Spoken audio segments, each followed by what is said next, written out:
Hi everybody, I am Dr. Shafalika Thakur. I am an MBBS graduate from Sharda University and I am going to be a pediatric resident at IGMS Patna.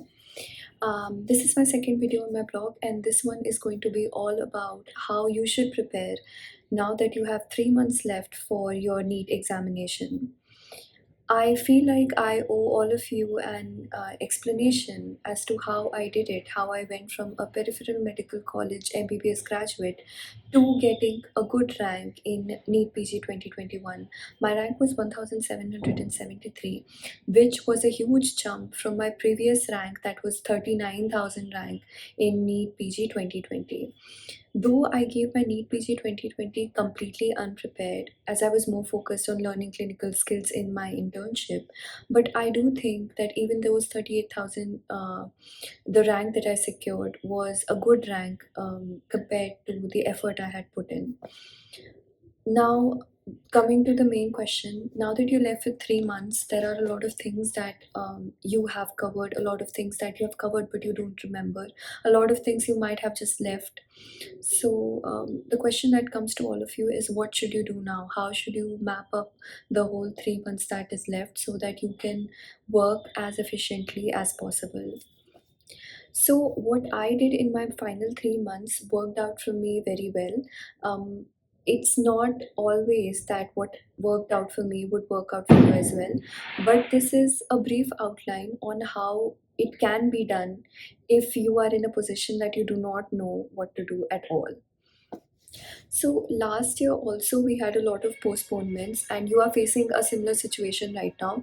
So do not worry. First of all, if you feel like giving up now, if you feel like you don't have it in you to start again, give yourself a break for 2 3 days and then start over, because when you look around there is so much competition that if you don't put in your best, you might not just lose precious time, you might lose a very well deserved seat that definitely belonged to you had you given your best in these last 3 months. The situation I was in after the April to August September postponement is similar to what you guys are in right now. You have covered the whole syllabus once, or maximum 70% of the syllabus once, maybe solved the question bank once, and you are still not sure of what you remember and what you don't.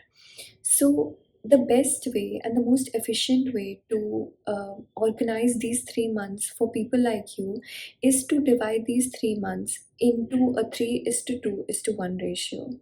Now, I'll elaborate on what this ratio is supposed to be. So, basically, when you calculate the number of days, you have some 90 to 95 days in hand.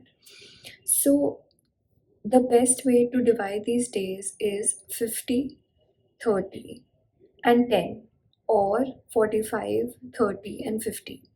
So I would say 45, 30 and 15 would make more sense, and that is how I divided my time. What I mean by 3 is to 2 is to 1 is this is the amount of duration, this is the amount of time that you should require to revise now. The 45 days is for your second revision, the 30 days is for your third revision, and the final 15 days is the ultimate last time that you'll be opening your books. So now that I've briefly explained how you're supposed to divide these three things, how many days you should allot to the three time slots, now your question will be, what do I have to do in this? So the first 40, 45 days or 50 days that you're giving yourself for your second read is going to be the most important read of your life. You will read things that you won't remember, that you think you've never read, things that you'll only remember the headings of. But don't worry, the second phase, the second read, I call it the consolidation phase, because the things that you know exist, they will be embedded deeper in your mind. Though you won't remember numbers and facts very well, but you will essentially know what is in the syllabus. Conceptual questions will become easier to understand and solve, and you will have a basic idea of how to eliminate options once you know what is covered in a topic. In these 40, 45, 50 days, whatever you choose to make that duration, there are three main things that you have to do. First of all, You have to not look at any more videos. Please do not go through the marrow or prep ladder videos again. You have done that already. You have already done that while you were writing your notes or doing your first read. Do not waste your time in any more marrow videos or prep ladder videos or whatever videos you're using. Stick only to the notes. The notes are your ultimate holy grail. You have to reread the notes cover to cover. You should not be skipping anything, because second read is the time where you actually have time to read everything. So go cover to cover. You have to cover each and every topic and everything that you find. And the things that you find very tough, that comes to the second thing that you have to do. The things that you find very tough or easily forgettable, you have to make a 21st notebook out of it. What I did was, in the 21st notebook, instead of making it a notebook, I made loose sheets that I kept at one place. And those are the things that I would not remember at all. Porphyrias, the enzymes defective, various glycogen storage diseases, energetics, basically a lot of biochemistry and pathology, tumor markers. So I made a list of all of those things at one place, and that was my 21st notebook. Your 21st notebook needs to be completed by your second revision. So as you go cover to cover, you will know what things you will not remember. So you have to make a list of all of that. So these are the two things you have to do. The third thing is, if you have not solved the question bank even once, this is the time to solve it. Spend 6 to 7 hours in your day to read the notes, but coming to the end of the day while you're eating or taking a break or just strolling around your house, solve the related question banks. A lot of people have different ways of interpreting question banks and questions that they solve. Some people like to memorize it right there and never see it again. Some people like to bookmark them and read them again. And some people, like me, I just added them to my notes because I thought writing them down once and then rereading them in my third time consolidated things pretty well for me. It worked for me, so I can say for sure that it will work for a lot of you if you are thorough with it.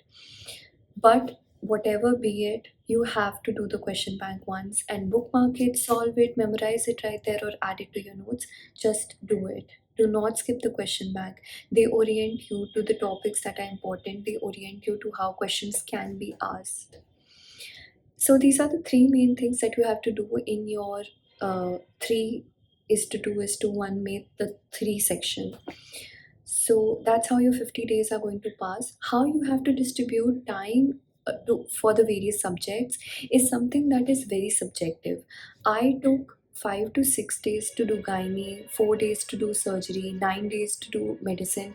But then with all of this, I had to hurry through my short subjects, anesthesia, derma, ENT, ophtha. I had to do it in 18 hours, 2 days, maximum 2 days.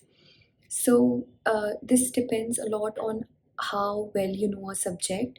It is safe to say that you will take at least 3 4 days in gynae op, surgery, PSM, pathology. So, don't be guilty about it. You will be gaining knowledge, it's nothing that's going to harm you.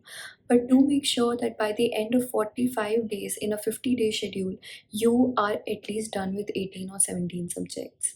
Coming to the two part of your 3 is to 2 is to 1, the two part is probably the 50th read you're going to give to your syllabus.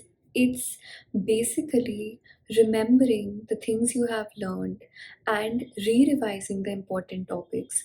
By now, you have your notes completed, your Maru videos or prep ladder videos or whatever videos you're watching, they have been done. You have solved the question bank once, and now you're definitely ready to start attempting and trying to solve questions the way you would do in the exam. So the two part comprises of three things again. Number one, fortnightly or weekly grand test. Now, again, it's not necessary for you to review grand tests because they are time taking, and I personally would not suggest you to leave your notes and spend time in reviewing your grand tests, at least not a lot of time. So the whole thing is, you should at least attempt grand test, and the incorrect question should at least be looked at once. And these grand tests need to be done either fortnightly or weekly.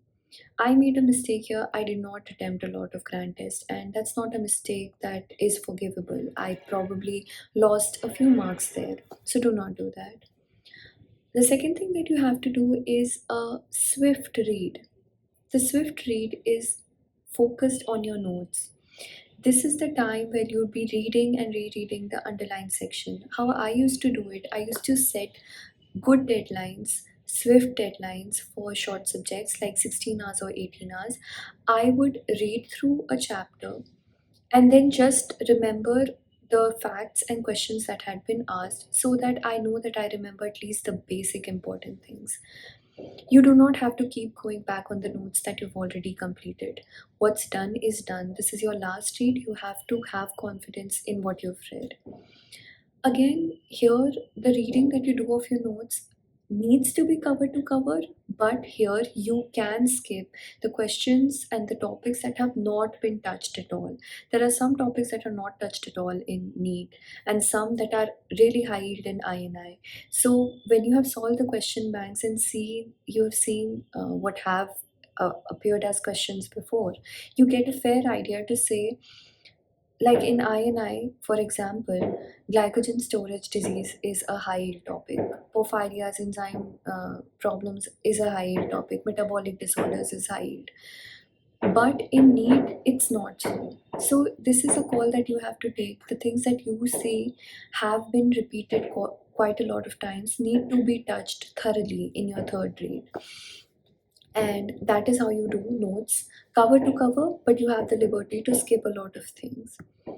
That completes the second thing that you need to do. And the third thing that you have to do is now. You have to stop getting distracted. You have to stop looking at people answering questions on Facebook and people coming up with controversial questions demanding an answer. The chances of you getting a question like that is fairly rare, and you don't need to worry about it. At least not while the rest of your syllabus is done well. That ends the two part of your 3 is to 2 is to 1, and coming to the final 15 days. The final 15 days for me was a roller coaster ride. I had anxiety.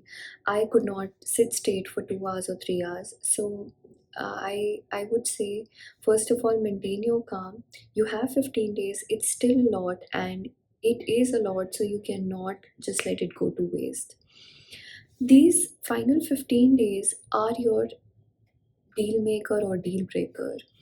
The most important thing that you have to do in these last 15 days is, number one, your 21st notebook, the loose notes that you made of easily forgettables. Read them every single day in the morning for 1 hour. 1 hour should be dedicated only to these easily forgettables, and you have to read them just once in one day and then reread them again tomorrow, the next day, and then reread them again the day after tomorrow. And that way, by the end of the 10th or 15th day, you will realize that you remember essentially everything. Why I feel this is very important to do is because the 21st notebook that I made, there were at least 7 or 8 questions that were directly from those notes. So I think if you have made a collection of easily forgettables, do not let it go to waste. And apart from this, a lot of you will feel that re-revising the notes is almost like jumping into a hole. And that is kind of true. When you open one subject, you'll realize you do not remember the other. When you open one topic, you'll feel like you have not touched the other ones well enough. So, personally, my advice, do not go notes cover to cover. What you need to do now, and what I did was, I allotted a single day to one subject and two short subjects on one day. And I would make a custom module on Marrow, and I would put the need, recall, and the previously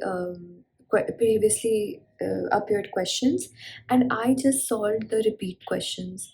When I solved the repeat questions, I realized that I might be panicking more than necessary. It gained a little confidence. It helped me gain a little confidence, and it also made me realize that these are the topics that have been asked and are most likely to be asked again.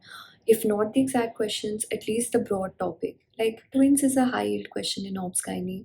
I did not have time in the last 15 days to re-revise the whole Gynae Obs. But when I solved the question bank, I realized that there were at least 3 NEET questions from twins itself. So what I did was, when I did this subject wise, in Ops Gynae there were 10 topics that were high yield. So I just read them, and briefly, if there was something else I wanted to read, I would just go through it. But essentially, this is how I use the question bank and the second mantra for the last 15 days that I did. So basically, these are the ways that I secured my rank, and this is how you can divide your last 3 months. And I hope this helps you. If you have any more questions, if you need any more help organizing your time now, you can ping me. As always, I'll be available on Instagram and on the YouTube comments. This is my YouTube handle and my Instagram handle.